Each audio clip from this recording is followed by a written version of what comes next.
Yeah, so beautiful.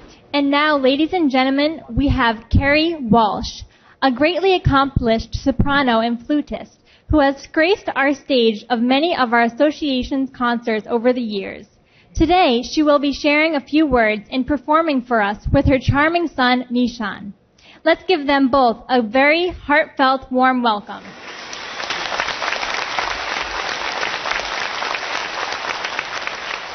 So good that you played together. So good. What a family relationship. So I wanted to thank you so much, Master, for acknowledging that it's special that I have my son here, because it is very, very special. And every time I play with him, I feel it's just magical. It's the neatest thing in the world. You're always so positive. Oh, well, it's so special, and I feel very blessed that I'm a little partial. I like music, so I'm pretty happy that he became a musician. Yeah, you met him, huh? Yeah. But we're really coming full circle here, because the first opportunity we had to meet was at the One World Peace concert, and that was 21 years ago. Yeah, I remember. So he was 1 year old. And, yeah, I know. And right, Master held him in her arms, and he was so good. He was so quiet, and he was looking at her with his big eyes. Yeah, I was impressed because he's so calm. In right. Such a, you see people around him. He was always very calm. He used to go see me perform. He saw me in The King and I 8 times. Oh, really? Yeah, 8 times. And he used to sit there, and if anybody talked, he'd go, "Shh, my mama is singing." Wow. He would go around saying, "My mama is the best singer in the world." Yeah, sure. So, as I was saying earlier, who would dream that I would still be here and have the honor of performing? But yes, I would dream that, actually, because it felt very natural and very right, and I was optimistic that we would still continue to have a relationship. And indeed, this is one of a number of times, a number of events for the TV and for the Love of Centuries and Cancun and lots of really fun stuff that we've gotten to do. And I'll tell you a secret, Master, I have been dreaming for years of coming to see you in Formosa. Wow. I have been dreaming of that. Yes, I have. Now we all know your secret. That's my secret, yes. How about Mi-chan? You also have same secret dream? Do you have some secret? I don't know. You just follow her, right? Yeah. Mother knows best. Yeah, for sure. Okay, welcome anyway. But there were times when I was pretty sick over the years, in between times when I saw you, and it would comfort me to look at the artwork and read your poems and watch videos and think in my mind that someday when I felt better I would be able to go visit, and it came true. So I just feel this is absolutely spectacular, and what an evening, and so much entertainment. You like both of you? Thank you. Like it, Mi-chan? Yeah. You also like it? Fantastic. Okay. That is great. So, and the other... so happy to see him. It's so great. Thank you. The other full circle is that I'm going to be singing the song which you already blessed your audience with earlier, which is that I will forever love you. And so I feel a little shy about singing that. No, don't worry. I always sing that whenever they want something from me. I just sing that so they stop. Oh, well. They stop asking things. Oh, my goodness. Okay, well, they're going to get we love that a reprise song. Everybody because does. We love that song. I love that song, too. So this is going to be a little different version. Okay. So I wanted to say something about, to sort of expound on Elaine's wonderful presentation about how to promote veganism. And, of course, I'm trying to do my part, and I go on Facebook and I'm sharing videos after I learned so much about reading From Crisis to Peace, about how that you gave me in Cancun and you signed for me. Yeah. And I read it 3 times, and I learned so much about how the meat industry and the dairy industry and how toxic they are, aside from the fact that they're inhumane and cruel to animals, and everything that everybody has been saying all night about how we have to just stop eating meat or the world is going to implode. This is very, very true. And I think often about something else. Sometimes it's not a matter, I think, of having the capacity for empathy, but I think people sometimes have selective empathy. They choose who and what they want to feel compassionate towards. Mm-hmm. And oftentimes it's sort of an us and theirs. You know, our children, and but those are their children, or that's the children of another race, or they're, so we don't care if they don't have feelings, or we don't acknowledge that they have feelings. And so I feel a lot of compassion for my pet dog or cat, but I don't feel any compassion for the cow that I'm going to, put on my table later or whatever.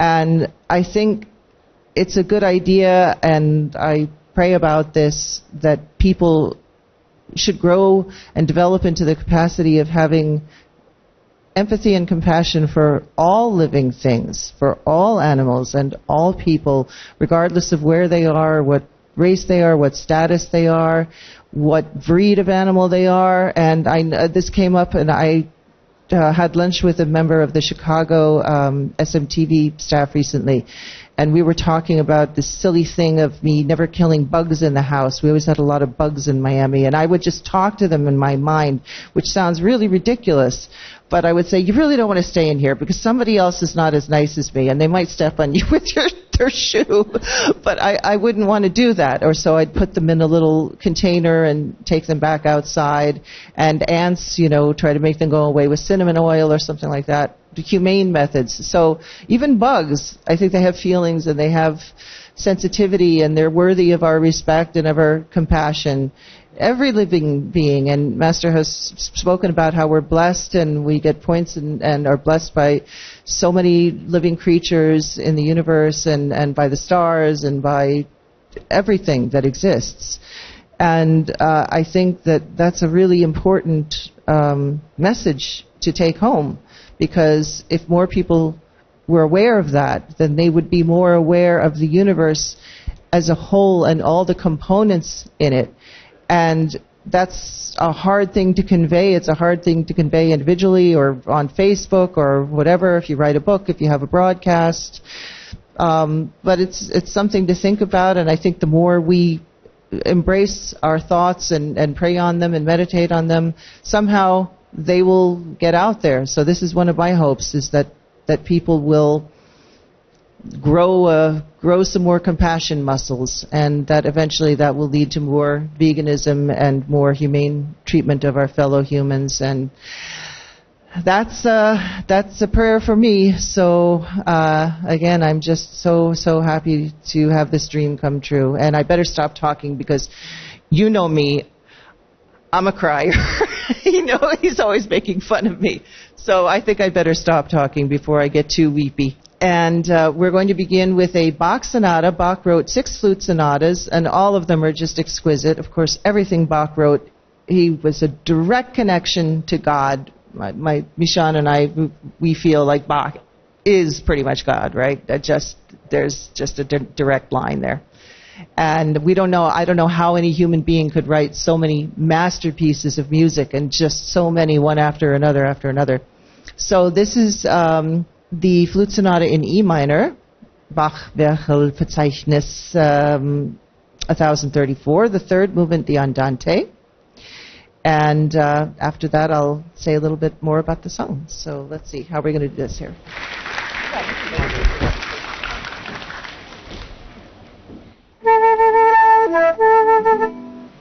Wow. Okay. I like that.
really love the sound. Thank you so much. So beautiful. The flute is so beautiful. Eh? Thank you. The sound is so beautiful. Thank you. Master, thank you so much for having us here. It's a really wonderful experience. And before we play the next piece, I just wanted to recount an experience that I had a couple of days ago. I was looking at some of your artwork that you've made over the years and some of the photographs that you've taken. And I was having a conversation with two of your disciples, and they were explaining to me in great detail, you know, your creative process and how you went about taking these photographs and making these paintings. And the energy that they exuded when they were having this conversation with me impacted me in a way that was, I would say, transcendent. I felt, after speaking with them and experiencing like the confidence and the kindness and the compassion with which they spoke, I became like almost physically kind of elated. And it's an experience that I've never quite had before, and I really want to recreate it in my own life and with other people. And I plan on kind of trying to discover how that sensation can come about. So I just want to say that the inspiration that you've shared with your disciples and the people here is truly magical. And thank you so much for all that you do. God just bless you. That's what.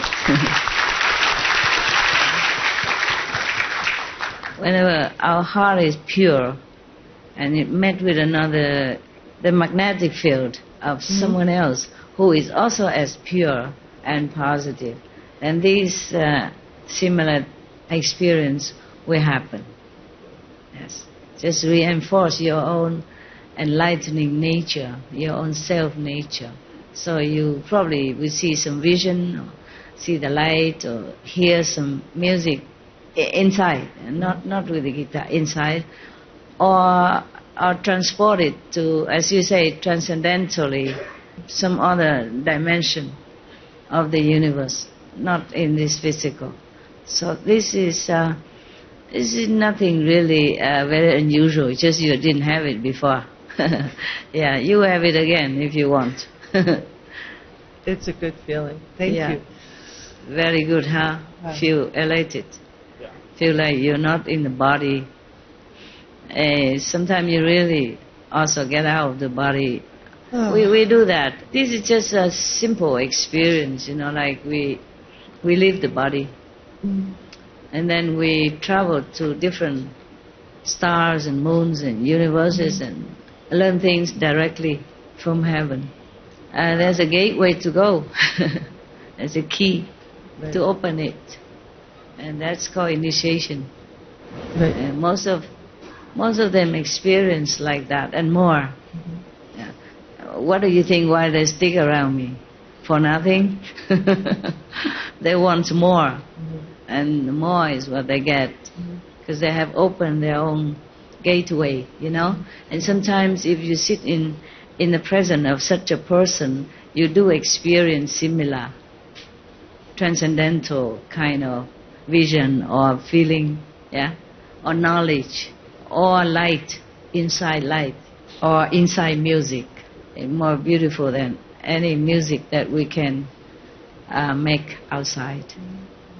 And that is not just because of music to listen, it's just this vibration lift you up, yeah, make you wiser and even more compassionate that you are now, etc., etc. I can go on forever, but the apple tastes good only when you eat it yourself.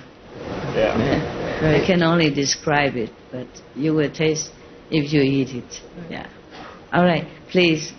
All right. Go on with your talent. We are waiting. Thank you for sharing these very wise words with us so that we can continue to grow. Yeah. Thank you so much. Well, I'm glad you have some insight. He's a good one. Yeah. He's a good one. He's very pure. I'm always proud. Yeah.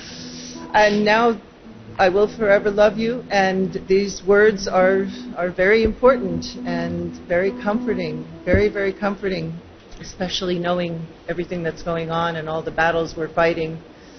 So we are blessed to have you speaking through the song.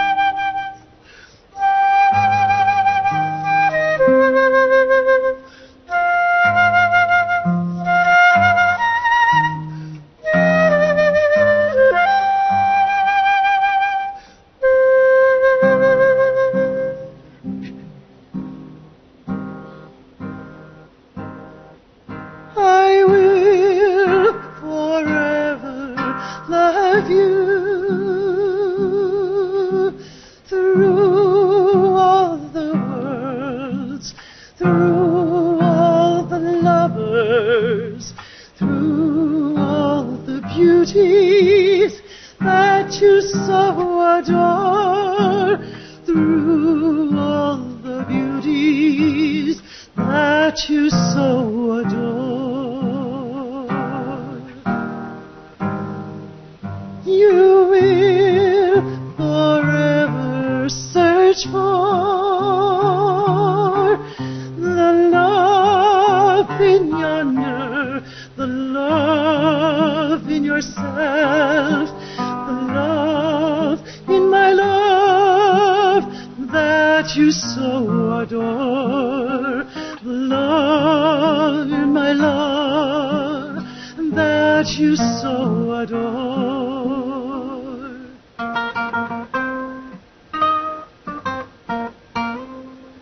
But true love you'll find only by my side. When your journey ends, I'll send you a sign. I'll send you my love, I'll send you my light, I'll send you true love, I'll send you true light.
Thank God that you sing this song. I could never sing like that. We love you so much. We're so honored. We're so happy to be here. Have a wonderful evening, everybody. I love you. God bless you. Thank you. Thank you, thank you. Thank you, huh? Wow. You glorify my song. Even if I sing 100 times, you still should sing it. A hug from here. I can come up to hug Can you. you hug me?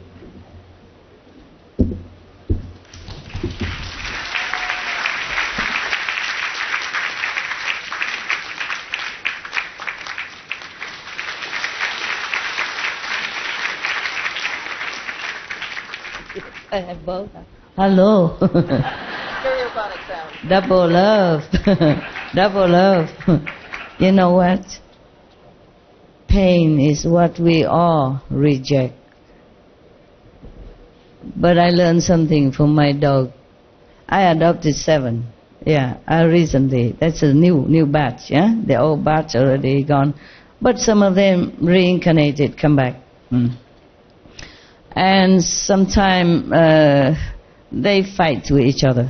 Bite, really, black and blue. So now I have separate 2 groups. Okay, so I asked one of them, why did you bite this one? She's smaller than you. Why you make her suffer? She said, it's order from heaven. I said, what kind of heaven who orders such thing? And she said, you check it, you know it. Because pain brings you worthiness. That's what they told me. Even I didn't know that. Maybe I knew, but I did not notice. I had a lot of pain, and I get used to it. So I don't look up to pain as anything special. And so because of my dogs, I learned something new. Yeah, I said, why bite? Yeah, now they're okay. Just that it was really painful for me to see. I thought all dogs are friendly with each other. The other batch of dogs are friendly. These are different. Friendly, but sometimes they also have problem biting. So they say, for worth, for worthiness, for worth. If you don't suffer somehow, your worth is not enhanced. Somehow it's like that. I have a trial. Yeah. God is testing me, definitely, but I think yes. I can rise to the challenge. Yes. Bravo. Very brave. You help me. You stay with me and protect me and bless me, and I'm always aware of that. God is loving you. So sometimes we should not be afraid of pain. That's what I'm telling you from my dogs. Okay, good to know. Thank you. I'm not wiser than you, just my dogs are wiser. Lucky I adopted them, so I can learn something new. Oh, my dogs say amazing things. Gosh. Apart from speaking English for one. I love you, I love you, I love you, hello, I love you. I had a cat who spoke English. Yeah? Said mama. Yeah? Yeah. Said mama and wawa and no. Oh, really? The birds speak also, but the dogs is the first time I heard it personally. I saw it on TV, some dogs speak like mama, mama, I love mama. Yeah. But my dog really speaks high English. I love you. I believe you. She said, I love you. Wow. Okay. I believe it. So, Okay. be comforted. Okay. Maybe your worth has been upgraded. Upgraded. Yeah. Okay. We all don't like pain, but it does help. Yes. Thank you for being such a blessing for my whole family. And my mother, who couldn't be here, sends her love and her greetings to everyone. She was too sick to come. Oh, but so sorry. Greetings from Grandma in Chicago. And but she you know Master. You're crazy. Me? I'm crazy. Yeah, even if your worth is upgraded or not, you had just had an operation here and there, and then you travel like this and drag your son along, make him worry like that. Yeah. He could not smile because he worried about you. He does worry about me. Don't be so But crazy. they're taking very good care of me. So. Why you come when in such condition? I would never, ever miss this. I have been dreaming of this opportunity to sing for you in Formosa, in Taiwan. Here.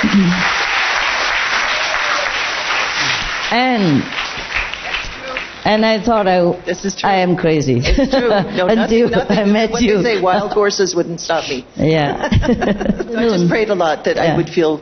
You'll be okay. Enough. Don't worry. Be okay. Whatever it is transient anyway. Yes. We come and go. This afternoon I came here. I came before. I came on Sunday, but then something pulled me back. I could not stay. I wanted to stay from Sunday until today or next day with you. But life is not always what we want. So I just accept whatever. So I came back today and didn't stay all the way. And then I'm on the highway, there's so many flowers and stuff. So I tell the car to stop, take photograph everywhere, you know. And then I said to my assistant, where is she? Yeah, there. Now one of the SMTV staff, I say, you see, on the highway or on the road and taking photograph like this. Now, I think before, I said to her before, the staff maybe suspected that I'm crazy, but now they have the proof. Yeah. Crazy's a little crazy. Yeah. Good. Yeah. I think now they have no doubt anymore. Not suspicion, but definitely think Master is crazy. But I thought I am until I met you. Oh man. It's still swollen, yeah, and could not walk even. You let her go like this?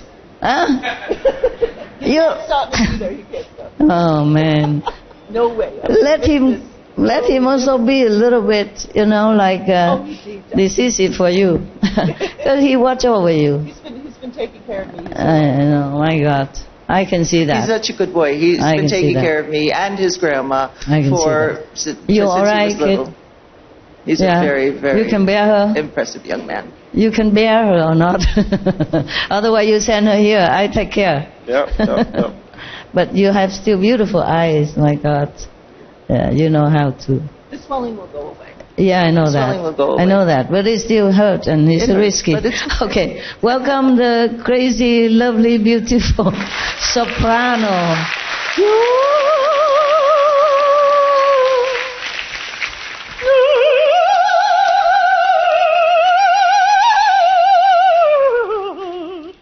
Oh.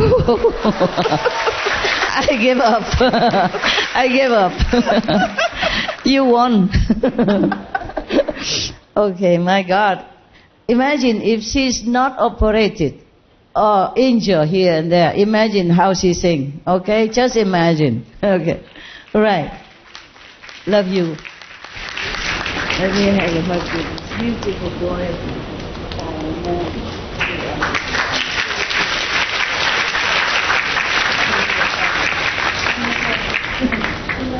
Tell you what to do. Okay? Smart boy. Yeah. Oh, thank you. All right, you know.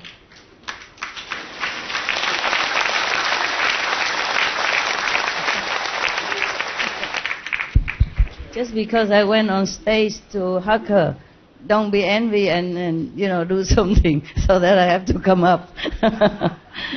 Okay, anyone else? Please show your talent. Wow, enchanting. Let's all show our warm appreciation for Carrie and Nishan Walsh. Yeah. This guest is the incomparable Spice Williams-Crosby. As the ultimate action actress, she has appeared in and done amazing stunts for countless famous film and television productions, and all on a plant-powered diet. She participated in a conference with Supreme Master CHINGHAI at Supreme Master Television 4th anniversary event. Let's hear more from Miss Williams-Crosby in her talk titled Making an Act of Conviction. With God, these are possible. Look at how she walks.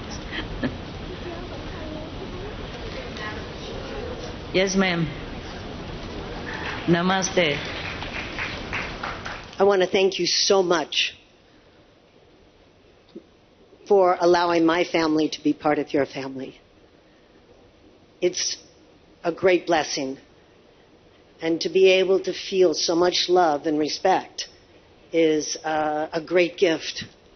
And I feel overwhelmed with my son. We feel so overwhelmed with all these beautiful blessings from you. Oh, so beautifully. I'm proud of you. Proud, so proud. I stand here today because of an act of conviction that I made to God on September 19th, 1977. It all began in 1969 when I actually died on the operating table from a car accident where I was thrown 37 yards out to land on my head. Oh, God. And that could explain a few things, but I remember I was on the operating table and I felt a very heavy feeling on my chest, and I heard the doctor say, "We're losing her." Oh, man. And I slowly slipped out from my feet and looked down, and there I was watching all these people trying to save me. Wow. And I thought, that's pretty cool. Near-death experience, yeah. And then I wanted to see from the other side. Immediately I was there. And it told me I had no more body. I was just energy. Free, yeah. And little by little I felt a small pull. And all the hard edges started to morph. And I was going into a gray mass of air, where I saw silhouettes of people, men, women, children, and animals. And I remember as a young girl, I was told by one of the sisters that animals don't go to heaven. And I remember at that moment, she was wrong. Animals are right here in heaven. Right. I was pulled into this gray mass of air where it got brighter and brighter and brighter, and there were massive bright lights, but there was one huge white light that I was presented to. Now, I had no body, and there were no words, but I was told, "You are not going to die. You have something very important to do." And I had to go back. I had no argument, which is rare. I would have probably bargained, but didn't feel that wasn't a good idea at the time. And I proceeded back into my body. I was in a coma for 6 days, even though I couldn't move. I heard everything. And the doctors came in, and I heard, if she lives, she may never walk again or be a vegetable. Oh, man. Now, it's obvious I can walk again, but they were right about one thing. I did become a vegetable. I was a vegan. Wonderful. From that day on? Not quite. Oh. But you know, lessons come slow and fast. Yeah, sometimes. After 6 days in the coma, I spent 3 weeks in a wheelchair, had to learn how to walk again, and 2 years recovering. Wow. The next 8 years, I was a musician, singer, entertainer on the road, and those years were filled with a lot of drugs and alcohol. They were exacerbated by 5 members of my family, including my dad, who committed suicide, and a childhood with massive abuse. On my 3rd drug and alcohol overdose, I rolled out of the bed, crawled through the living room, pulled myself up on the stove, and looked up into the air vent where I was convinced God was at that moment. And I said, God, what were you trying to tell me in the light? And then I said, okay, God, here's the deal. You help me turn my life around. I swear I'll be an image that changes the world. And at that moment, I had to look around. Who said that? It was me. It was my soul for the first time. I heard my soul. Well, I never looked back after that act of contrition, because making that promise to God was an act of conviction, and there's no going back. And since then, I've accomplished many things. I'm an actress, stunt woman, martial artist. I hold 3 black belts, and I'm certified in 4 countries to teach hand-to-hand combat in self-protection. Wow. I have 2 master's degrees and a PhD. I'm a doctor of holistic medicine. Wow. I'm a wife to a gorgeous man, wonderful man of 32 years, and I'm a mom to the most gorgeous child in the world, my son, Luke Crosby. Look at him. Your best achievement. If I never did anything right, I did that. I also now produce faith-based film shorts, and that's my way of giving back by spreading God's messages. So I've been a vegan for 40 years, and I also have my own company, Spice of Life Meatless Meats. 40 years? And we have jerky, meatless jerky, and meatless meats. Wow. Now, in 2000, the year 2000, my husband, Gregory Crosby, who's writer, producer, and grandson to Bing Crosby, read this book called The Unlikeliest Hero, about a young boy, Desmond T. Doss, who also made an act of conviction. After he saw a picture of the 10 Commandments on his kitchen wall, number 5 said, "Thou shalt not kill."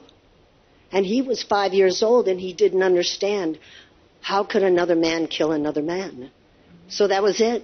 His act of conviction at that age to God was, I will never kill. But World War II came around, and everybody was signing up to help stop this war and help America win over evil dictators. Doss felt the need to join. However, he wouldn't touch a gun. Now, this is World War II. Wow. And because of this, they called him a coward. They beat him up. They broke his nose. They knocked his teeth out, and every night they threw ice water on him. Oh. He was a vegetarian in World War II. Yeah. So they took his vegetables away and gave him raw meat, and he just ate bread and water for months at a time and said, guys, might as well just put a gun to my head and kill me, because I'm not quitting. I joined this war. Wow. He had to go to the U.S. Army court, fight it in the court, for his right to stay in this war. And they said, you know, a lot of killing takes place in the war. And he said, yes, sir. But I joined to save lives, not take lives. And at that, he said, make me a medic. They made him a medic, and he worked harder and trained harder than anyone else. He was so good, he saved everyone's lives when they went out.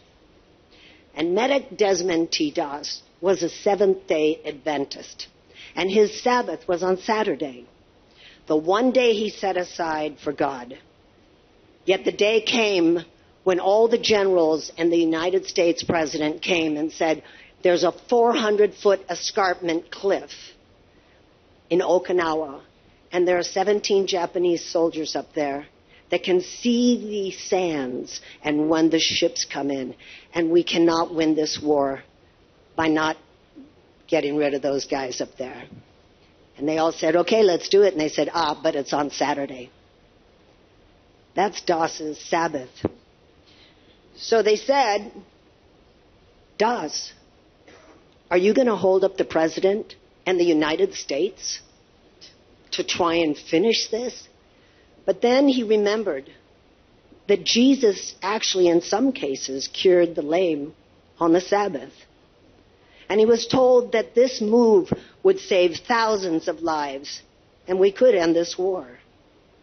So upon that agreement he made, that he would go up and take care of all those men, if only everybody knelt down and prayed with him. And that meant all the generals, and that meant all the higher-ups, and all these men who hated him and beat him up, asked him to pray while they took a knee. In the early morning hours, Saturday morning, it was cold and raining, and the soldiers took fishing nets, threw them up 400 feet, and they climbed 400 feet, and 133 men reached the top, and as they went over, 17 Japanese soldiers machine gunned down every single one of those men in 27 seconds. DOS immediately went into action. He ran. He gave them morphine. He put their bodies back together again. He tourniqueted their legs and hoisted their huge bodies, dead weight, on his shoulders and ran hundreds of yards to that 400-foot cliff. Wrapped a rope around his waist and a tree stump, and he shimmied lower down 75 men's lives to safety. Wow. And 2 Japanese soldiers. And they were like 2 Japanese soldiers. He goes, they are humans. They are fighting for their country just like we are. He was only 5'6" and 135 pounds. That day, yes, he saved 75 men and those 2 Japanese soldiers, but over the course of other days, it was a culmination of 450 men. Wow. He saved their lives, and not one bullet could touch them. Wow. He felt them whizzing by his hair. He roundhouse kicked grenades. But nothing could stop Desmond T. Doss. As he prayed over them, they were crying, they were screaming in pain, afraid to die. And he literally saved all these men to the point where they wanted to give him 2 medals of honor. And he said, no, he didn't even want them, but he accepted 1. And those men, in the process, found out that he had lost his Bible. Those are the same men that hated him and beat him up. After he got his Medal of Honor, they pooled their money together, went back to Okinawa after the war, and combed the island for 2 weeks till they found his Bible. Wow.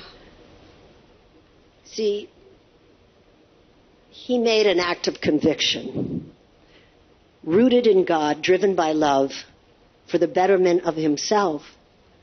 But what it did was it bettered everybody else around him. Now, he never watched TV, never saw a film, and hundreds of producers wanted to make a movie on his life. He said, no, I will not do that. This was between me and God. I have no judgment about anyone else for what they chose to do in the war. But this was just between me and God. My husband, Gregory Crosby, when he read this book, The Unlikeliest Hero, about the Hacksaw Ridge, I came home one day and he was sobbing. I thought someone died. But I said, what happened? And he showed me this book and he said, you have to read this book. I read it and I was sobbing. I said, what are you going to do with it? He said, I have to make a movie on this man's life. I said, well, good luck on that. But he tracked Desmond T. Doss down. And he said, I would like to make a movie on your life. And Doss said no. This was just between me and God. And Gregory said, I studied your religion. You had a printing press. You had a letter that said, go tell it to the world. And he said, yes, we did. That was the way we communicated with everybody to spread our love and our word. And he goes, well, Desmond, today the movies are like a printing press. Sometimes that's a hard argument. But my husband said, well, you read books, don't you, Desmond? He said, yes, I read my Bible every day. He said, well, some people write satanical books too. You cannot blame the medium. Blame the people who are making those kinds of projects. He said, I give you my word. I will only be true to your faith. And so he thought about it and he said, okay, let's pray. They prayed, and when they finished praying, he said, okay, son, you can make the story on my life. The movie was Hacksaw Ridge, the name of the escarpment. And he said, I don't want any money for it, not a penny. I will never see it. And I want a percentage of all the money to go to the children and to build schools. He was such an amazing man. His example of faith. Because you just can't walk into the hellfires of war with all the bullets and grenades and bombs going off and not have a gun. The fear of that thought just scared everyone, but not Desmond T. Doss, because he had something with him greater than his fear, and that was his faith. My husband felt a tremendous need to write the book of his childhood as to how he got his faith. It's called The Birth of Hacksaw Ridge, How It All Began. And it's this book. They want to make a TV series on it now. Wow. And it's all about the childhood that nobody really knows about. Everybody knows about Desmond T. Doss, his action in the war. But this is his childhood, how from he first made up his mind about his love, faith for God, and how he carried that through. I read this book and I cried because of the innocent beauty and the fact that there's no Hollywood magic in this. It's just real. It's so real it feels like it's being told through God. Supreme Master CHINGHAI, Gregory wanted to give this to you, sign this to you. Thank you. And he hopes that you'll receive this gift from him. I want you to all know that I thank you so much for allowing me to share my story and to share this story. And to keep in mind that we walk by faith, not by sight. And that is the hardest thing. If every day you question yourself about your own faith. Gregory asked Desmond T. Doss, how did you not get hit by a bullet? It's impossible, absolutely impossible. And he said, well, son, I knew I had my angels. But also, I will tell you, if you connect every single day with God, in times of great trouble, miracles will happen. And I take that to heart. So for me, I can't get through a day unless I know I've connected. And Supreme Master CHINGHAI, through all your teachings, you have shown a great light in a pathway for people that have faith, because then we get stronger and stronger. It's just like if you want a strong body, you got to put a little resistance on those muscles to build. And that's what our spirit needs sometimes. Our spirit needs a little resistance, a little trouble, so we can work through that. Because in times of great trouble, miracles do happen. Thank you. Thank you. Wow. Very interesting. A personal experience. Very interesting. You took a good photo? Yeah. Yeah, I told her to sit here so you can. Yeah. And then you can take a straight photo of you. This is my husband there with Desmond Taylor on the day he gave me his permission. Wow.